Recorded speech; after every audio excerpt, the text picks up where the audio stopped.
Bonjour Mickaël. Bonjour Elodie. Je te remercie d'être parmi nous aujourd'hui pour nous présenter donc ton poste. Je suis sur le poste depuis le 1er avril 2020, sur le poste de chargé de mission Centre de valorisation énergétique, qu'on appelle aussi le CVE.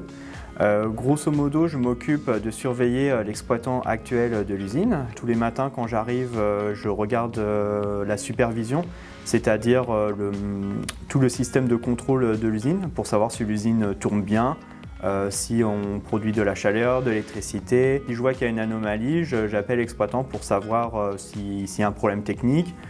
Si oui, est-ce que ça va être résolu dans combien de temps? Ou je peux faire des visites aussi sur le terrain si j'estime que c'est nécessaire. Et puis il y a des tâches plus mensuelles comme tout ce qui concerne la facturation. Donc ça peut être très variable en fait. Du coup, on ne s'ennuie pas. Est-ce que tu peux nous faire un point historique sur le CVE? Alors le CVE a été mis en service en 1978. Il fonctionne tous les jours, H24 et 365 jours par an, hors arrêts techniques qui sont programmés ou certains arrêts fortuits qui peuvent malheureusement arriver. Comment ça se passe? En fait, on a le camion d'ordures ménagères qui arrive, qui est pesé. Il va vider son chargement dans la fosse. Et ensuite, il y a un grappin qui va prendre les déchets pour alimenter les deux fours d'incinération. Et avec l'incinération des déchets, on va produire de l'électricité pour un peu plus de 3000 foyers équivalents. Et on va produire aussi de la chaleur pour 17 500 foyers équivalents de la ville de Sarcelles, donc qui se trouve à peu près 2 km de l'usine. Est-ce que tu peux me donner la capacité d'ordures ménagères qu'on peut traiter à l'année? Au maximum, le CVE peut incinérer 170 000 tonnes de déchets par an. On peut aller tout en haut de l'usine. Ouais. Quelle est la hauteur maximum? Alors pour monter vraiment tout en haut de l'usine, il faut passer par l'intérieur de la cheminée et on est à un peu plus de 40 mètres de hauteur. Comment tu es devenu chargé de mission pour le CVE? En fait, c'était un poste qui s'est ouvert au sein du Sigidurs, fin 2019. J'étais pas du tout dans l'aspect technique, puisqu'avant j'étais chargé de mission compostage et jardin durable. Et je voulais évoluer sur un poste plus technique, et c'était une opportunité, et j'ai postulé, et j'ai été pris sur ce poste. Malgré le début du premier confinement lié au Covid, avec beaucoup de télétravail, mais j'ai appris au fur et à mesure toute la technicité de ce poste, et ainsi tous les mots utilisés par l'exploitant liés à l'usine. Est-ce que tu aurais une anecdote à nous raconter? Alors ouais, j'ai une bonne anecdote.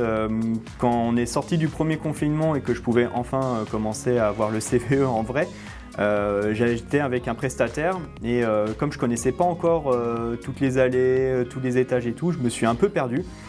Mais j'ai fait semblant avec le prestataire que je savais à peu près où j'allais. Voilà, j'aurais fait une petite visite un peu à rallonge. Est-ce que quand tu vas au CVE, ça t'impressionne toujours autant de voir la quantité de déchets dans la fosse ou tu t'y es habitué? Non, c'est toujours impressionnant de voir la quantité de déchets dans la fosse. Mais ce qui est encore plus impressionnant, c'est de voir tout ce qui pourrait partir au tri. Je pense notamment au carton et pourtant c'est un des premiers éléments qu'on trie depuis très très longtemps.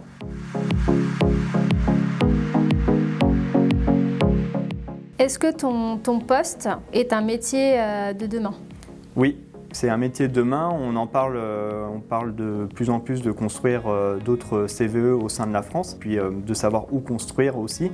Il y a d'autres CVE qui sont amenés à s'agrandir, donc peut-être que c'est des postes dans lesquels ils vont recruter. L'incinération, c'est quelque chose qui va encore perdurer puisqu'on produit toujours des déchets. Malheureusement, même si la quantité de déchets peut-être va diminuer au fur et à mesure, on aura toujours besoin d'incinérer, donc c'est un poste qui aura encore de l'avenir.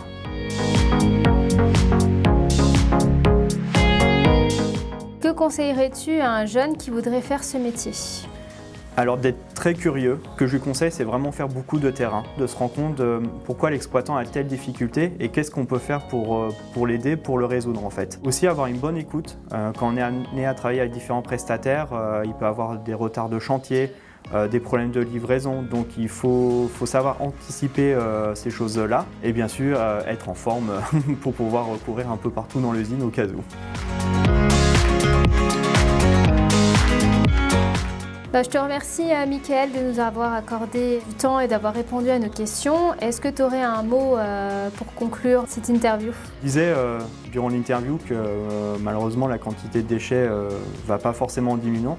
Donc je pense que c'est important que les gens soient sensibilisés aussi à la prévention, à l'économie circulaire liée aux déchets. Et voilà, qu'ils fassent attention à ce qu'ils achètent pour diminuer encore plus la quantité de déchets. Un conseil pour réduire nos déchets? Acheter d'occasion au lieu d'acheter du neuf. Je te remercie Mickaël. Merci beaucoup.